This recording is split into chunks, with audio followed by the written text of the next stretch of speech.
제가 정말 많은 선거를 했잖아요. 네. 뭐 국회의원 선거도 하고 네. 서울시장 선거도 나가보고 네. 뭐 그리고 또 당내 경선도 네. 뭐 여러 번 치렀는데요. 네. 이제껏 선거 중에서 정말 제가 가장 열심히 했다라고 저 스스로 이야기할 만큼 저의 혼과 성을 다했습니다. 뭐 사실 이제 선거라는 것이 뭐 선거운동이 굉장히 다양한 방법으로 있는데요. 혼과 성을 다했다는 것은 오프라인으로도 그랬지만 온라인으로도 정말 열심히 했던 그런 선거운동 아니었느냐. 할 수 있는 선거운동은 다 했다 이렇게 생각합니다. 사실은 이제 제가 다시 국회에서 일을 할 수 있다는 부분은 저는 굉장히 기뻤지만 사실 저의 당선 소식 이후에 들리는 이 국민의힘의 참패 뭐에 대해서는 무거운 책임감이 계속 뭐 제 어깨에서 또 제 머리에서 떠나지 않는 것 같아요. 그래서 굉장히 지난 이제 거의 한 달이 됐는데요. 정말 이렇게 막 기쁘다보다는 22대 국회에서 무엇을 어떻게 해야 되느냐에 대한 그런 고민의 한 달이었던 것 같습니다. 그래서 뭔가 마음이 좀 무거운 한 달이었다. 과연 우리가 이렇게 참패하게 된 원인은 무엇일까? 또 앞으로 그럼 22대 국회에서 우리가 무엇을 해야 될까의 고민의 시간인 한 달이었습니다. 뭐 꼭 그렇지는 않고요. 제가 보면은 이제 뭐 지금은 이제 뭐 친윤 비윤 이제 더 이상 자꾸 얘기해서는 저희 건강한 당의 발전이나 나라의 발전을 위해서 도움이 안 될 거라고 생각을 하고요. 아마 그 뜻은 다른 뜻이 아니라 저의 당선도 뭐 대통령하고 좀 덜 친했기 때문에 당선되는데 도움된 거 아니냐 이런 말씀들을 하시는 분들이 있어요. 절반은 우스개로 하시는 말씀이지만 그 속에 또 함의도 저희가 잘 새겨서 사실은 여당으로서는 또 대통령도 더 많은 국민들의 지지를 받으실 수 있도록 하는 것 꼭 필요하다고 생각을 합니다. 그것이 바로 대통령께서 민심과 잘 소통하고 국민이 원하는 거를 힘있게 일하실 수 있는 또 그 기반을 만들어 드리는 거고요. 결국 정당이라는 것은 민심 소통의 창구이기 때문에 그런 부분은 저희가 더 유념하겠다는 말씀드립니다. 뭐 제가 좋은 뜻으로 한 게 아니라는 건 다 아실 거고요. 한마디로 여의도가 지금 뭐 정말 거대 야당의 입법 독주가 예정되어 있는 그런 여의도이다 보니까 여의도의 모든 여의도에서 일어나는 일들은 거의 민주당 이재명 대표의 그 대표 마음대로가 되어버린 것 아니냐. 특히 이제 저는 안타까운 것이 결국 의회 민주주의가 괴멸된 것뿐만 아니라 민주당의 정당 민주주의도 괴멸되었다는 것입니다. 실질적으로 아시다시피 이제 민주당이 의회에서 온갖 뭐 처분적 법률이라는 또 단어를 만들어내서 사실은 정부의 예산 편성권을 마구 침해하는 것. 국회는 헌법상 정부의 동의 없이는 예산을 편성할 수 없는데 지금 뭐 처분적 법률이라는 이름으로 1호 법안을 25만 원씩 나눠주는 민생지원금이라고 25만 원씩 나눠주겠다고 하거든요. 그런 것처럼 입법의 권한을 넘어서 행정 권한까지 마구 쓰겠다라는 그 민주당의 그런 행태를 보면서 그런 부분을 지적한 것이다라고 보시면 될 것 같습니다. 전 국민에게 민생지원금이라고 지금 25만 원씩 나눠주자는 것이 지난번 총선의 공약이었고요. 민주당에. 그것을 22대 국회가 시작하면 제일 먼저 하겠다. 25만 원을 나눠주려면 사실은 추가 경정 예산을 편성하거나 뭐 그렇지 않고는 어렵잖아요. 그러니까 추가 경정 예산을 편성하려고 보니까 예산 편성은 정부의 동의 없이는 안 되거든요. 국회가. 그러면 이게 반헌법적이니까 소위 처분적 법률을 만들겠다 이렇게 이야기를 하더라고요. 그냥 법률에 의해서 25만 원씩 주는 게 가능하도록 하겠다는 건데 사실은 유례가 없는 일이고 이거는 반헌법적 발상이죠. 한마디로 의회 권력을 조금 가지고 있다고 해서 행정 권력까지 다 쓰겠다. 이미 뭐 본인들이 집권이라도 한 양 지금 보여주는 행태를 지적한 것이다. 이렇게 보시면 될 것 같습니다. 네. 일단은 감사의 눈물이 처음이었습니다. 사실 저는 동작지역 주민들께 정말 감사합니다. 제가 다시 일할 수 있도록 주민들께서 저 나경원에게 힘을 주셨고 거기에는 지역 발전에 대한 염원도 있지만 국회에 가서도 대한민국의 지금 미래를 잘 만들어가 달라는 부탁의 의미도 있다고 생각을 합니다. 그래서 감사의 눈물이 있었고요. 뭐 두 번째는 지난 1년, 뭐 물론 지난 4년 정말 정치는 발을 땅에 붙이는 것이다 라고 생각하고 열심히 민심을 더 많이 들으려고 하고 더 많이 그것을 좀 실현하려고 노력했는데 그런 부분을 인정해 주신 부분, 그런 부분에 대해서도 또 다른 저의 그런 미래에 대한 다짐의 눈물도 있다 보시면 될 것 같습니다. 저희 지역 선거는 결코 그냥 넘어가지 않을 것이다라는 걸 예상을 했고 그런 부분에 대해서 미리미리 준비는 했습니다만 이재명 대표가 본인 지역구 말고 제일 많이 온 곳이 동작이라는 것 아닙니까? 동작 의뢰는 7번, 동작갑까지 합치면 8번을 왔다 가셨는데요. 이재명 대표뿐만 아니라 조국 대표 2번, 박지원 의원 3번, 매일매일 오시더라고요. 김부겸 전 총리도 오시고 매일매일 오시는데요. 그만큼 민주당에서는 어떻게 보면 국회에 안 들어왔으면 하는 1순위 아니었나 이런 생각도 드는데, 그래서 후보가 상대 우리 지역에 출마한 후보가 아니라 이재명 후보 아닌가 이런 생각으로 선거했습니다. 그래서 사실은 그런 점에서도 동작 주민들께서 이 외부 세력에 의해서 이 동작의 선거가 흔들려서는 안 된다 이런 생각들을 하신 것 같아요. 그래서 정말 동작 주민들께 감사합니다. 이재명 대표가 많이 오니까 결국은 이제 소위 개딸들이라고 하죠. 그런 분들이 이제 나타나기 시작하셔서 저는 이제 그런 집회 신고도 하고 1인 시위도 하고 확성기 가져와서 차로 틀어대고 각설이 타령을 하는 그런 형태로 해서 오는데 두 부류가 있더라고요. 일종의 돈을 받고 고용된 것 같은 분들이 있고요. 또 한 부류는 정말 벤츠, BMW 타고 오시는 강남 좌파 같은 개딸들도 계신데 저희 지역의 지역 주민들 또 당원들도 우리도 이제 선거법이 좀 바뀌어서 자원봉사로 선거운동하는 게 굉장히 많이 넓어졌습니다. 우리도 그런 일을 하겠다 하셔서 동네별로 동별당 한 50명 이상씩 자원봉사를 저희도 해주셨어요. 그래서 고맙게도 그런 이 외부 세력들이 와서 저희 지역 선거를 흔들려고 하는 것을 같이 대응해 주셔서 너무 감사했죠. 저희 지역의 그분들이 사실 그 외부 세력이 그렇게 끊임없이 오는 정말 리필 되시는 이 세력들에 굉장히 힘들어 하셨어요. 그걸 막아 쓰셔야 되니까 그쪽이 다 10명이 온다 그러면 여기도 같이 10명이 쓰지 않으면 우리는 열심히 하는 선거운동이 안 되잖아요. 그래서 굉장히 저희 지역 주민들께 감사했고요. 정말 근데 이 민주당 쪽에 소위 좌파 세력들의 저희가 정말 우리도 이 우파들도 사실은 이런 자원봉사의 개념에 대한 생각들을 좀 바꿔야 되지 않느냐. 우파들은 선거운동을 돕는 것이 사실은 행동으로 하는 거에는 익숙하지 않고 그런 부분은 좀 아껴 하시거든요. 보통들 그냥 후원금 내주시고 선거 유세한다 그러면 유세 현장에 가주는 것 이거를 가장 많이 도와주는 방법이라고 생각하시는데 사실은 이렇게 직접 현장에 나와서 이제는 25cm 가로 25 세로 25cm 이내의 이런 어떤 물건이든 소품을 들고 특정 후보를 지지하는 선거운동이 가능하거든요. 근데 좌파 쪽은 그냥 한 장 딱 들고 서 있어요. 하루 종일도. 근데 우파 쪽은 그런 선거운동에는 익숙하지 않은데요. 앞으로는 그런 일종의 선거운동의 방법이 바뀌었기 때문에 행동하는 우파들의 선거운동도 절실하다. 저희는 사실 당원들의 교육으로 그것이 상당히 가능했지만 처음에는 쭈뼛쭈뼛하고 하시기 어려워하더라고요. 나중에는 적극적으로들 해주셨는데요.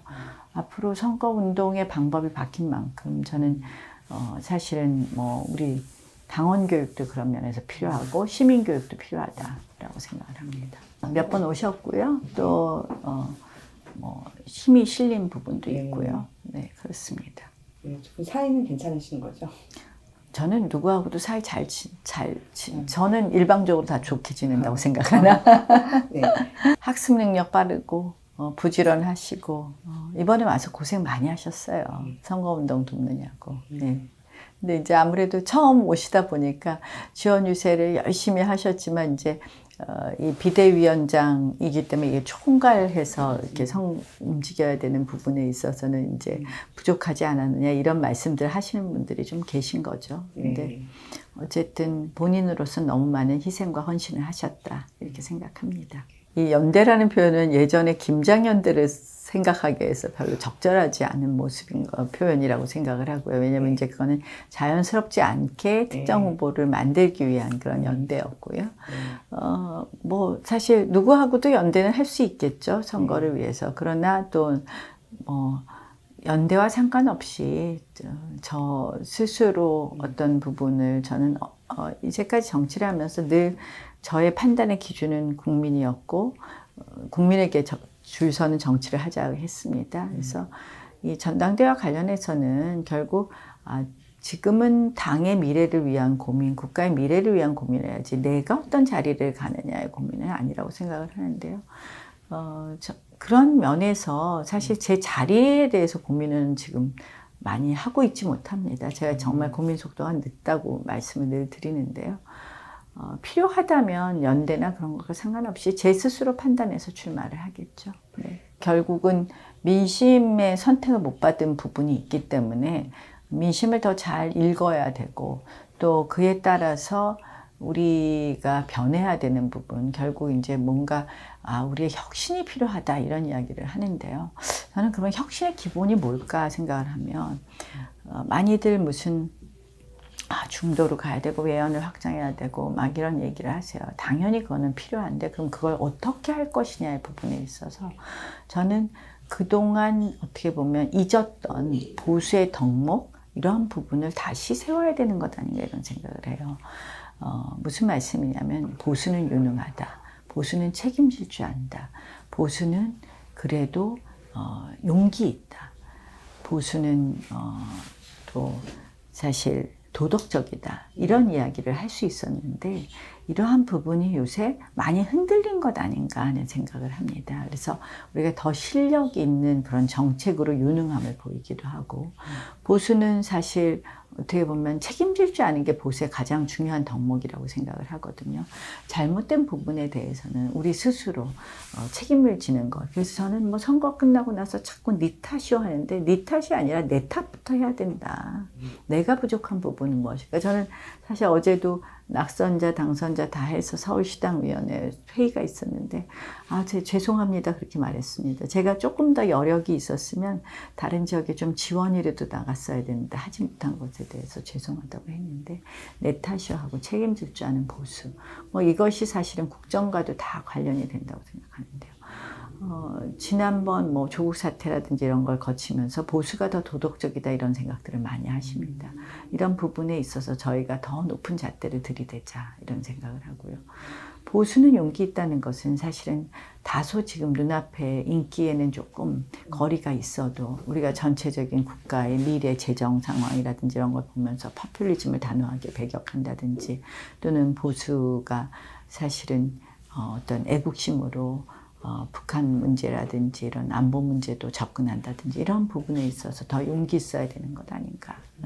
그래서 보수의 덕목을 다시 회복하는 것부터 그렇다면 보수를 쳐다보게 되는 것이고 그것이 중도 외연 확장이 아닌가 이렇게 생각을 합니다. 이제는 좀 더 편한 것이 저한테 익숙해져 갖고요. 오늘 인터뷰한다 해서 모처럼 자켓을 입었는데 이렇게 자켓을 입고 이제 요새 여의도에 또 회의가 있어서 자켓을 입고 자주 가는데 정말 이게 뭔가 또 이제 어떻게 보면 포멀한 그런 느낌도 주지만 어쩔 때는 막 이렇게 답답한 느낌을 줘서 얼른 지역구에 들어가면 그 지역구 들어가는 순간 이제 편한 점퍼로 갈아입습니다. 이게 또 더 가깝게 소통하기 훨씬 편한 것 같아요. 일단 행동 자체도 좀 편하잖아요. 팔을 뻗기도 훨씬 편하고.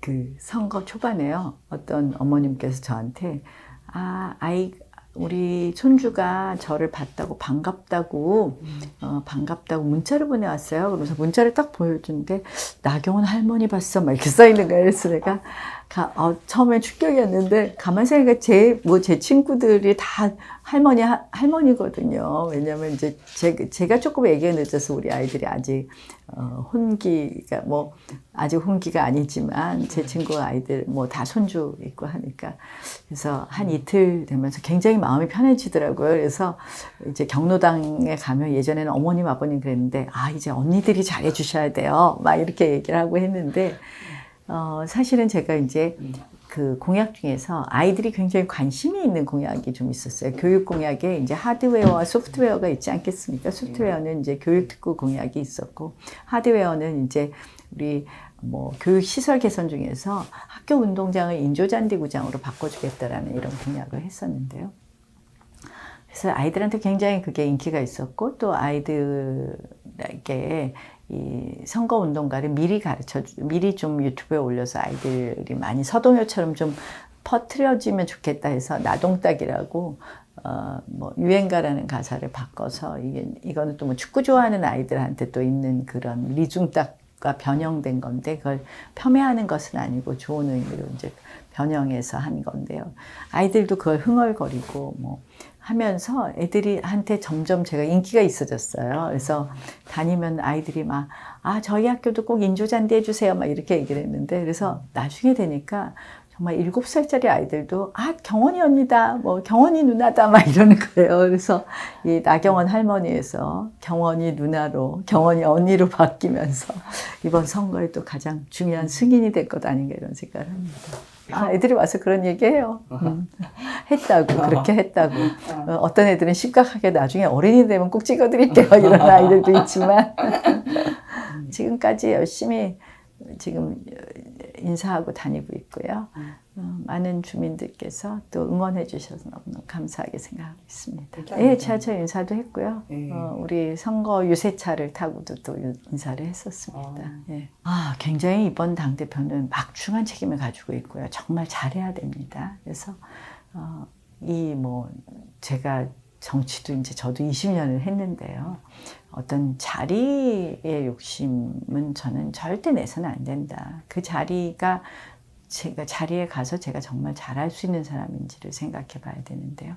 그런 부분에 대해서는 아직 결심이 서질 않았고 판단이 서지 않아서 지금 정말 당이 어떤 그림을 그려야 되고 우리 당은 무엇이 바뀌어야 되고 여의도 연구원은 어떻게 바뀌어야 되고 우리 당원 연수 기능이 완전히 없어졌는데 그런 건 어떻게 해야 되고 이런 구체적인 디테일에 대한 아이디어는 있지만 과연 그 자리를 내가 해야 되느냐에 대해서는 조금 더 많은 것을 종합해서 생각해 보겠습니다.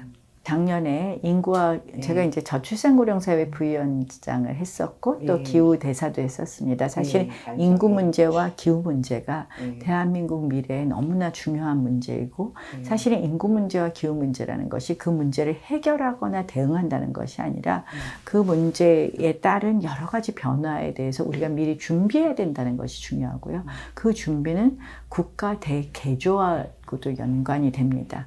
한마디로 인구가 변하기 때문에 노동 문제는 어떻게 바뀌어야 될 것인지 노동 개혁의 이슈가 있을 수 있고요. 또 사실 연금만 해도 인구 구조가 변하기 때문에 연금에 관한 여러 가지 논의가 또 필요하거든요. 그럼 연금 개혁의 이슈도 있을 것이고 저출산 문제가 왜 인구 문제가 이렇게 심각해졌느냐 보면 교육에 대해서 많은 분들이 교육 때문에 아이를 못 낳겠다고 하거든요. 교육 개혁의 문제도 있고 이런 사회 구조의 또 변화도 필요하고요. 사실은 그런 부분에 대한 또 미리미리 준비해야 되는 것도 필요합니다. 예컨대 국방 인력이 부족하지만 과연 앞으로 병력은 로봇에 의한 병력 대체는 필요한 것이 없을까? 이런 여러 가지 국가 대개조하고 연관이 되고 이것은 지금 22대 국회에서 준비하지 않으면 저희가 실기하고 맙니다. 왜냐하면 인구가 2003년이 되면 또 한 번 2차 인구 위기가 옵니다. 2003년에 태어난 아이들이 결혼 정년기, 2003년에 태어난 아이들이 지금 21세, 지금 사실은 아르바이트 학생을 못 구한다는 것이요. 인구가 확 40만 명대로 지금 2차 인구 절벽이 왔기 때문입니다. 젊은 인력을 구할 수가 없어요. 그래서 이러한 부분에 대한 준비와 대응이 지금 하지 않으면 실기를 하거든요. 그래서 이러한 기후 문제도 마찬가지입니다. 1.5도씨, 1.5도씨 이야기를 하는데 이러한 부분에 대한 에너지 정책부터 해서 많은 부분을 준비해야 되거든요. 그래서 이런 준비를 국회가 정말 열심히 해줘야 된다. 그게 다 법안하고도 관련되고 예산하고도 관련되는 거예요. 근데 이제 제가 걱정되는 것은 일은 안 하고 22대 국회에서 이제 싸움만 할까봐 걱정이고요. 저는 그걸 위해서 작년에 사실은 인구, 기후 그리고 내일이라는 포럼을 하나 만들었었고요. 법인을 하나 만들었고 국회에도 지금 그래서 포럼을 준비하고 있습니다. 이미 많은 의원님들이 가입 의사를 밝히셨고요. 정말 어려운 시기인 것 같습니다. 대한민국의 인구 구조도 바뀌고요. 기후위기에 대한 대응도 굉장히 절실할 때입니다. 22대 국회에 그래서 할 일이 참 많은 국회라고 생각을 합니다. 22대 국회에서 저희가 대한민국 미래를 준비할 수 있도록 많은 응원해 주실 것을 부탁드립니다. 물론 정말 민생 어렵고 또 그러한 민생을 챙겨야 되는 것은 기본입니다. 그러한 부분도 국회에서 더 이상 정쟁으로 시간 소비하지 않고 하나하나 챙길 수 있도록 또 응원해 주실 것을 부탁드립니다. 저 나경원도 이렇게 국회가 정말 일하는 국회로 바뀔 수 있도록 최선을 다하겠다는 말씀 드리고요. 또 국회의 가장 기본적인 가장 중요한 정신은 합의 정신이라고 생각을 합니다. 의회 민주주의가 많이 괴멸되었습니다. 의회 민주주의가 복원되어서 여야 합의로 국민들을 위한 또 국민들에게 정말 꼭 필요한 정치할 수 있도록 또 다른 응원도 또 부탁드립니다. 제가 너무 많은 응원 부탁드렸죠? 저 나경원 열심히 하겠다는 말씀으로 인사 말씀 마치겠습니다. 고맙습니다.